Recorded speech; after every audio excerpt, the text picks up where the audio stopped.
Hello বন্ধুরা, দেখুন কালকে সন্ধ্যেবেলা দুটো পার্সেল এসছে। তো আমার দুটো অনলাইনে অর্ডার ছিল, সেই দুটো আজকে সকালবেলা আমি খুলে দেখছি।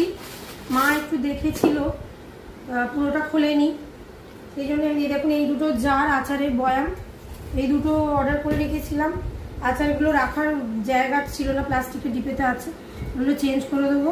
এই দুটো বয়াম এসছে, এগুলো 1000 ml করে। আর কেমন হয়েছে আপনারা জানাবেন। এই দুটো অর্ডার ছিল, আর এইটার একটা আছে। এটাতে কি আছে? শ্যাম্পু, মামাআর্থের শ্যাম্পুটা যেটা অর্ডার ছিল, আর এটা ফ্লিপকার্টের অর্ডার ছিল। এগুলো আমি মিশোতে অর্ডার দিয়েছিলাম, আমার তো ভালোই লাগছে, আপনাদের কেমন লাগছে না। এটা মামাআর্থের শ্যাম্পুটা, মামাআর্থের শ্যাম্পুটা আমি অনিয়ন শ্যাম্পুটা মাখি। এবারে এই রোজমেরিটা অর্ডার করেছি, দেখি কেমন হয়। তো এইগুলোই আজকে পার্সেলগুলো ওপেন করবো বলে সকালবেলা আপনাদেরকেও সাথে নিলাম। তো কেমন হয়েছে জানাবেন।